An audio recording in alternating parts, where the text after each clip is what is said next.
In your home, right now, somewhere, there is a pill, a syrup, a cream, or a tablet that you reach for when you feel a little ick with your body. A headache, a fever, an infection, a pain you cannot name but cannot ignore. You reach for it because you trust it, because it was prescribed, because it came in a box with instructions and a barcode and the weight of an entire pharmaceutical industry behind it. But here is the question almost nobody asks. What did people do before any of that existed? Not just any people. Specifically, the people of Africa, a continent that has been home to human life longer than anywhere else on Earth, a continent where our species first learned to walk, first learned to think, first learned to survive every disease, every wound, every fever that the natural world could throw at it, with nothing but the earth beneath their feet and the knowledge passed down through generations. The answer is not primitive.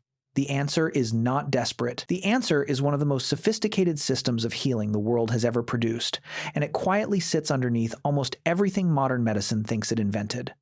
Let us start with the oldest. In 2012, researchers excavating a cave in South Africa called Border Cave uncovered something that stopped them completely. Buried in sediment layers dating back over 200,000 years were traces of a plant called Helichrysum, still used today across southern Africa to treat fever, inflammation, and infection. 200,000 years.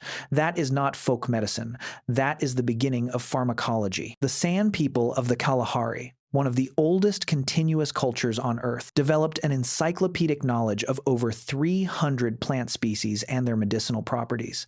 They used the devil's claw root to treat arthritis and digestive conditions, a plant that European researchers only began studying seriously in the 1950s and that is now sold in health stores across the world as an anti-inflammatory supplement.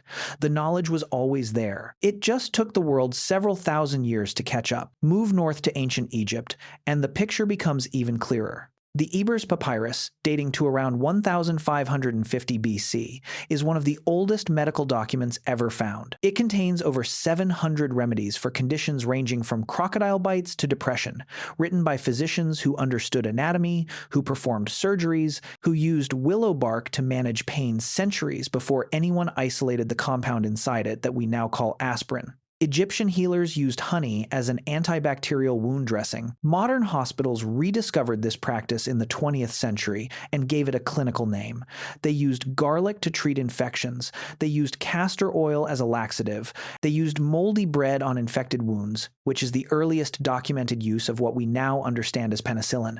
Move west to the empires of the Sahel, to Mali, to Songhai, to the Yoruba people of what is now Nigeria. The Yoruba developed one of the most structured medical systems in the ancient world, built around a practice called Ifa, which combined herbal knowledge, spiritual diagnosis, and community healing into a single unified system. Yoruba healers, called Babalawos, trained for years, sometimes decades, memorizing the properties of hundreds of plants, understanding the connection between mental state and physical illness, recognizing that a person's relationship to their community directly affected their ability to heal. This was not superstition. This was a holistic understanding of health that Western medicine is only beginning to formally acknowledge through fields like psychoneuroimmunology, the study of how the mind, the nervous system, and the immune system talk to each other. In East Africa, among the Maasai, healers used the bark of the Olea africana tree to manage diabetes symptoms. Researchers studying this plant centuries later confirmed it contains compounds that genuinely regulate blood sugar.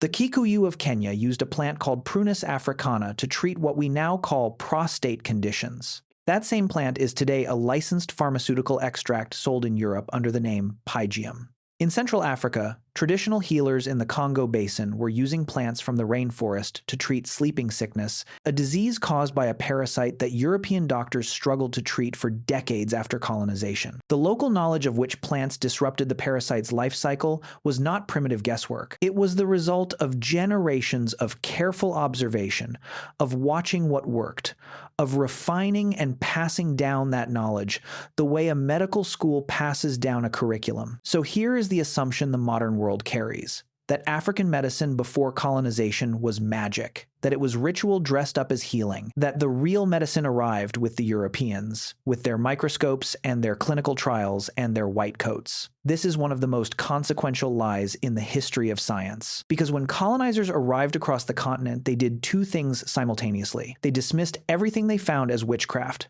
and then they took it. The quinine used to treat malaria derived from knowledge that indigenous communities across Africa and South America had held for generations. The understanding of inoculation, the practice of deliberately exposing someone to a mild form of a disease to build immunity, was documented in West Africa before Edward Jenner was born. An enslaved African man named Onesimus brought this knowledge to Boston in the early 1700s, and it directly influenced the first smallpox inoculation campaign in American history. The man who gets the credit in most textbooks is not Onesimus. Think about the last time you took something for pain and felt it work.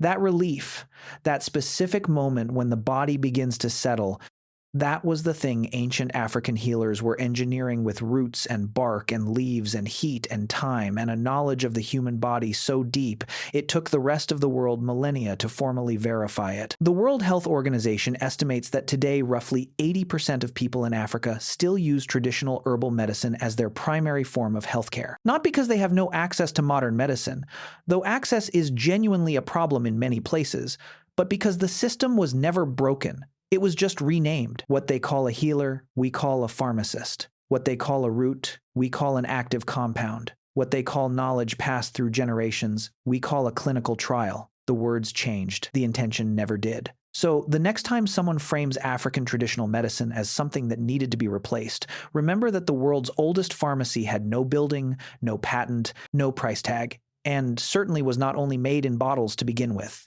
It had a person who knew the land, who knew the body, who knew that the two were never really separate. And it worked well enough to keep an entire continent alive for 200,000 years before anyone else showed up to tell them they were doing it wrong.